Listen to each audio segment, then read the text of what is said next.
Cycle పెట్టాను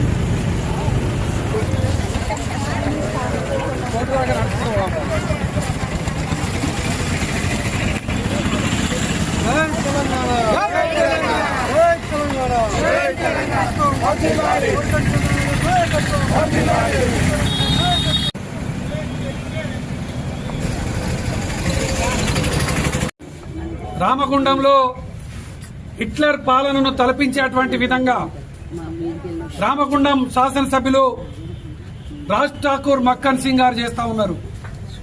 ఈ కాంగ్రెస్ పాలన నియంత్రపు పాలన, నిరంకుశత్వ పాలన అనేది ఎలా తేటతెల్లం అయిపోయింది.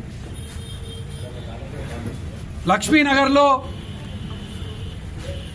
మాకు నష్టం జరుగుతుంది, నష్టపరిహారం ఇవ్వాలని చిరు వ్యాపారస్తులు, ఇల్లు కూలిపోయినటువంటి బాధితులు బంద్ పెడతా ఉంటే కాంగ్రెస్ వాళ్ళను బెదిరించి మీకిప్పుడు 5 ఫీట్లే అంటున్నాం, మీరు బంద్ పెడితే 10 ఫీట్లు తీసేస్తాం అని చెప్పేసి ఇలా బెదిరిస్తున్నటువంటి దుర్మార్గమైనటువంటి పాలన, హిట్లర్ పాలనను తలపించే విధంగా రామగుండంలో పాలన సాగుతా ఉంది. గతంలో హిట్లర్కు జరిగినటువంటి బుద్ధి గుణపాఠం ప్రజల నుండి వచ్చినటువంటి సందర్భాన్ని కూడా చరిత్రలో చూసినాం.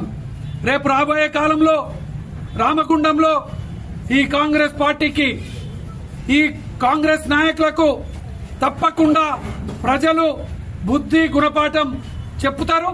ఈరోజు ఈ బంద్ను ఎలా మీరు తాత్కాలికంగా వాళ్ళను బెదిరించవచ్చు కాక, వాళ్ళ మనసులో ఉన్నది మీరు చేసేటువంటి దుర్మార్గమైనటువంటి పాలన వాళ్ళు ఇలా చూస్తా ఉన్నారు. అభివృద్ధి పేరిట మీరు కమిషన్ల కోసం చేసేటువంటి పాలనను కూడా చూస్తా ఉన్నారు. అందుకే ఈరోజు మేము కలెక్టర్ గారికి వినతి పత్రం ఇవ్వడానికి కూడా పోతున్నాం. తప్పకుండా అధికారులు రామగుండంలో ఏ రోడ్డు ఎంత వెడల్పు చేస్తారో ముందస్తుగానే ప్రకటించాలని కూడా మేము ఈ సందర్భంగా